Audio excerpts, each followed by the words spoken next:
Before we begin, I have a couple spots available for one-on-one coaching, so book a consult through my website, faithfullygrowing.com, if you're interested in doing some deeper work together. And if you've been enjoying the podcast, would you consider leaving a review? It really helps others find this space and join us on their own journey of healing and self-discovery.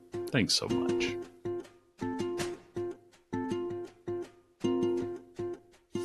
Welcome back to IFS Meditations and Insights. I'm Tim Fortescue, your guide on this journey toward wholeness through the lens of internal family systems. Together, we're creating a sacred space to explore, accept, and love all parts of ourselves. As we do this work, we open ourselves to experiencing divine love and living more authentically. Let's begin. Today we're diving into a theme that has been so transformative and important for me, but sometimes I forget. And it's exploring creativity by connecting with our creative parts. Creativity isn't just about making art or writing novels, although it can very well be that. It's the spirit of possibility. It's the energy that moves through us when we're free, playful, and alive. I want to share a little story from my own life. I was probably 7, maybe even younger, and I remember in our backyard there was a clothesline, and often my mom would hang sheets there. And I loved Sesame Street. It was formative in my life, and with not having a whole lot of help at home was even more helpful, and I valued it more now, specifically looking back. But I would get out in those sheets, and that would be my stage. And once in a while, too, there would be Sesame Street Live that would come to town. And the characters would actually be in costumes, and you would meet Big Bird, and Bert and Ernie, and the Count. And I would go out in those sheets, and that would be my place and my stage for Sesame Street Live. And looking back, I see so clearly now that was my creative part, or my creative parts in full bloom. There was no editor in my head worrying about whether it was good enough. No inner critic telling me it had to matter or mean something to the world. It just was. As I've gotten older, parts of me have tried to be more serious or practical. And they've been told that by the world too. And sometimes these parts that are trying to protect these free creative parts make it harder for that playful creator to step forward. Maybe you can relate. Maybe you, too, have creative parts that need a little permission to come out and play again. So today I want to invite you to slow down and get curious. Which parts of you feel most creative? How can you nurture and engage these parts? What activities help you access your creativity? I encourage you to take those questions and maybe spend some time reflecting a little longer sometime this week. We can do just a little guided check-in together now. If you're able, close your eyes. If not, just listen or let your attention soften. And take a deep breath in and out. And bring to mind a part of you that loves to create, or if you prefer, you can phrase it this way: imagine a part of you that loves to create. No pressure, no agenda. Just notice what shows up.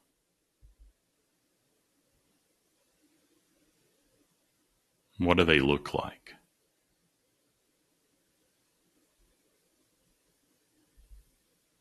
How old are they?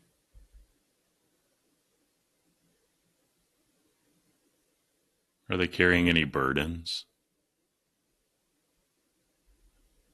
Take a brief moment to greet them, knowing that you can come back to them this week. Let them know you're here, you're willing to listen. And if you have a little bit of curiosity, let them know that you're curious.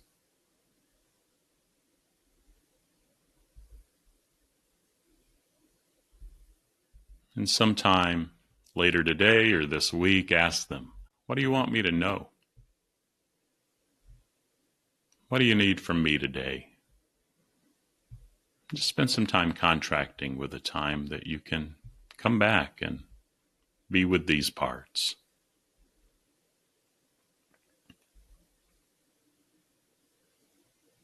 And let them know that whatever comes up, you're just going to hold it with kindness and don't make any promises you can't keep. But if you can say that, say it to them.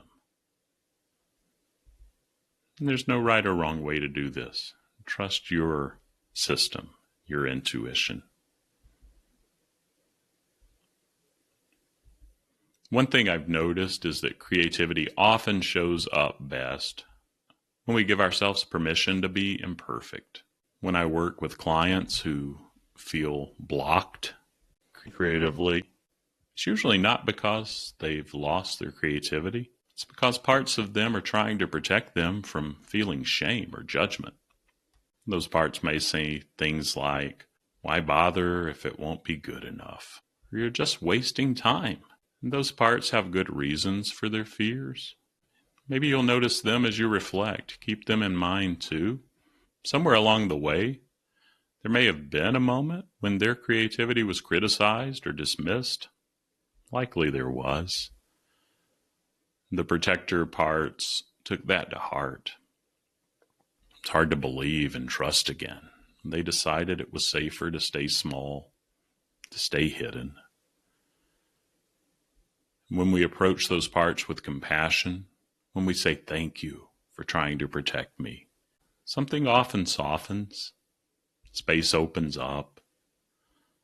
Sometimes creativity flows in small, surprising ways.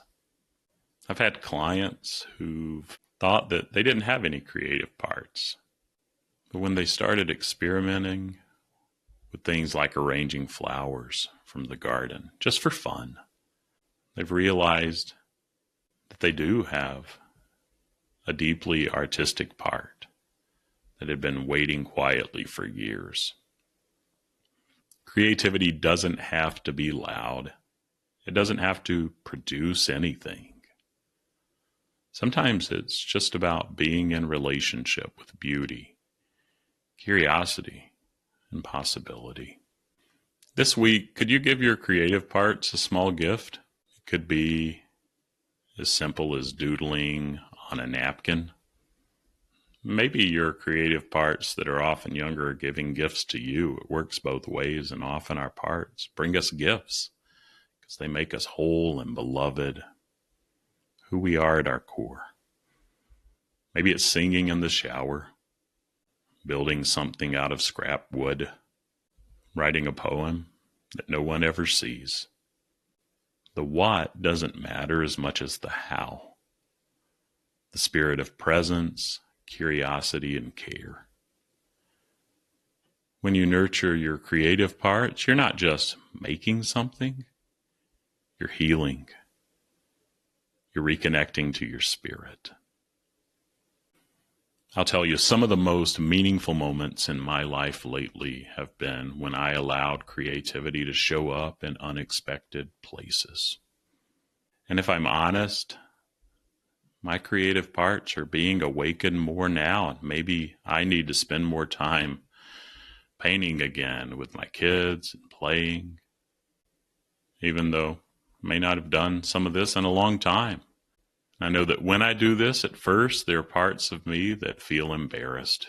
You're not an artist, they say. But then this little voice inside, maybe my 7-year-old out there on his stage at the clothesline with his sheets, as the stage curtain says, who cares? Let's just have fun. And in those messy, colorful moments, something deeper tends to wake up. Can feel chills even coming on now. And I realize that the real gift of creativity is not what we create. It's the joy, the aliveness, the self-energy that emerges when we let go and simply be. So what if today you gave yourself permission not to be perfect, but to be alive?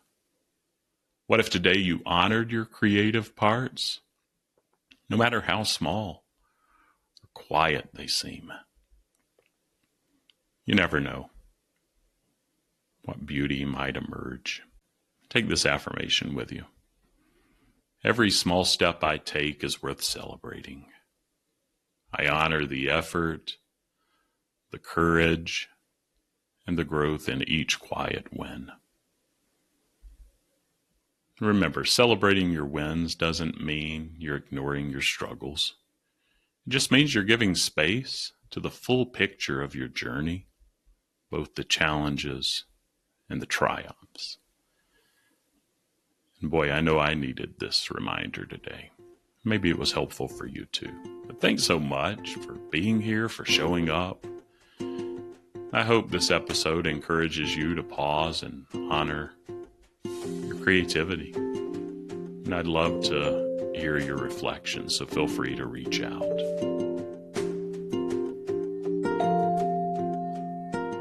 That wraps up another episode of IFS Meditations and Insights. If you found value in today's session, please follow, subscribe, and share with others who might benefit. Your positive review helps more people discover this healing work. For more IFS meditations and resources, visit exploreifs.com.